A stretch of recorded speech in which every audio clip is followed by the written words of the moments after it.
নমস্কার বন্ধুরা, বগলা কিচেনে তোমাদের স্বাগত। বন্ধুরা, আজকে আমি চুনো মাছের একটা পেঁপে আলু দিয়ে তরকারি রান্না করব। খুব সিম্পল কিন্তু খুব সুন্দর খেতে হয়। আমি চুনো মাছের গেলে মাছগুলোকে ভালো করে ধুয়ে লবণ হলুদ মাখিয়ে রেখে দিয়েছি। দেখো, কড়াইয়ে তেল দিয়েছি, তেলটা একটু বেশি গরম হয়ে গেছে, তাই জন্য আমি একটু গ্যাসটা বন্ধ করে দিয়েছি। তো আমি এই সাদা তেলের মধ্যে মাছগুলোকে আস্তে আস্তে ভেজে নেব। আমি কিছু মাছ ছেড়ে দিয়েছি ভাজার জন্য, এখনও কিছু আছে। আগে এগুলো ভালো মতন ভাজা হোক, তারপরে অর্ধেকটা আবার ভেজে নেব। দেখো বন্ধুরা, মাছগুলো ভাজা হয়ে গেছে। এবার এগুলো তুলে নিয়ে আমি বাকি অর্ধেকটাও ভেজে নেব।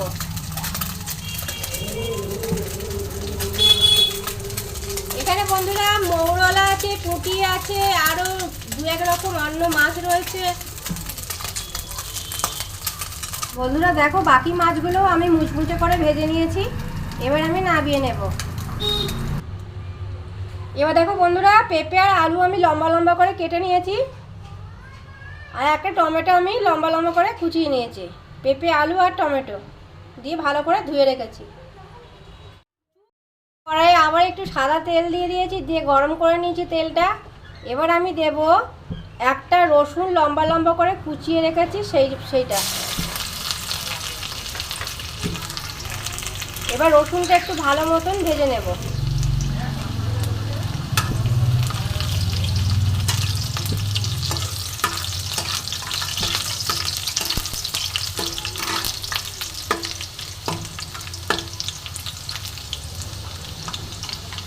রসুনটা আমার একটু ভালো মতন ভাজা হয়ে গেছে, সুন্দর গন্ধ ছেড়ে দিয়েছে।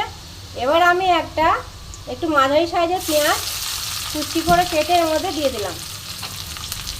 এবার রসুনের সাথে পেঁয়াজটাকেও আমি ভাজবো।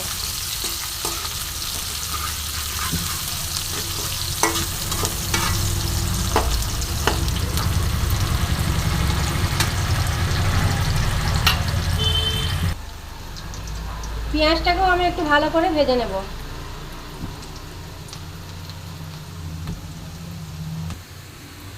দেখো, পেঁয়াজ আর রসুনটা ভালো মতন ভাজা হয়ে গেছে প্রায়। এবার আমি পেঁপে আর আলুটা এর মধ্যে ছেড়ে দেবো। পেঁপে আর আলু কুচিটা আমি এর মধ্যে দিয়ে দেব।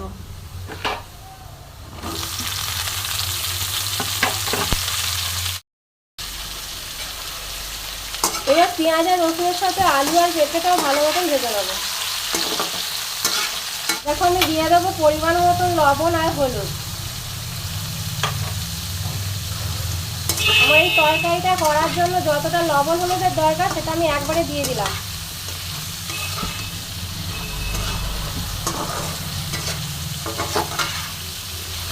এবার আমি এটাকে একটুখানি ভালো মতন ভেজে নেবো।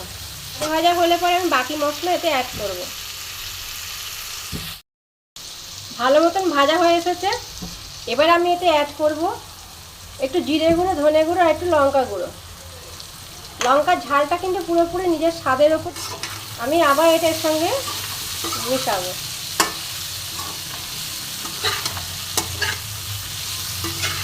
খুব সুন্দর করে মশলার সাথে সবজিগুলোকে আমি একটু নেড়ে নেব।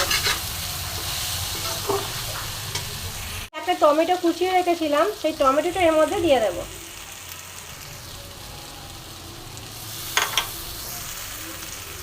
দিয়ে আমি আবারও মিশিয়ে নেব।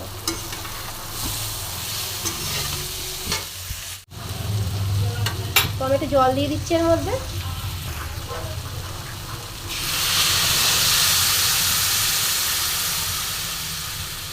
কষার সময় তো খানিকটা সেদ্ধ হয়েই গেছে, তো যেটুকু বাকি আছে সেটুকু আমি সেদ্ধ করার জন্য জলটা দিয়ে দিলাম।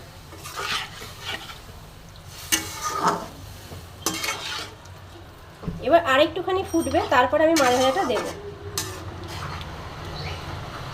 তো আমি দেখো একটু ঢাকা দিয়ে দিচ্ছি।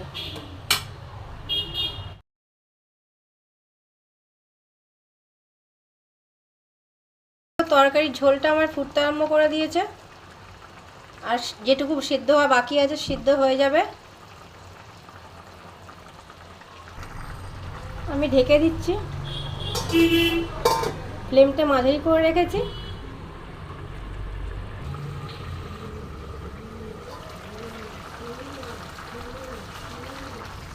দেখো আমার আলু পেঁপেটা যেটুকু সিদ্ধ হওয়া বাকি ছিল হয়ে গেছে।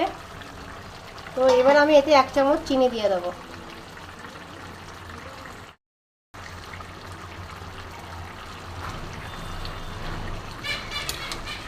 চিনিটা দিয়ে দিলাম।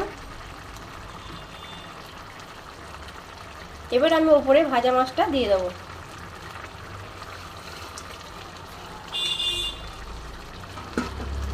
দিয়ে হালকা করে একটু নেড়ে দেবো।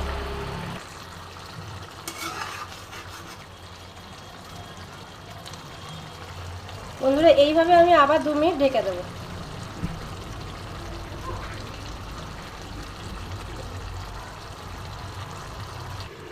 ঢেকে দিয়েছিলাম। দেখো আমার রান্না কমপ্লিট হয়ে গেছে প্রায়। দেখো বন্ধুরা গ্যাস বন্ধ করে দিয়েছি। আমার পেঁপে আলু দিয়ে ছোট মাছের তরকারি বা চুনো মাছের তরকারি। আমার ভিডিওটা সম্পূর্ণ দেখার জন্য তোমাদেরকে অসংখ্য ধন্যবাদ। আর আমার ইউটিউব থেকে দেখলে পরে প্লিজ আমাকে সাবস্ক্রাইব করে দিও, আর ফেসবুক থেকে দেখলে ফলো করে দিও।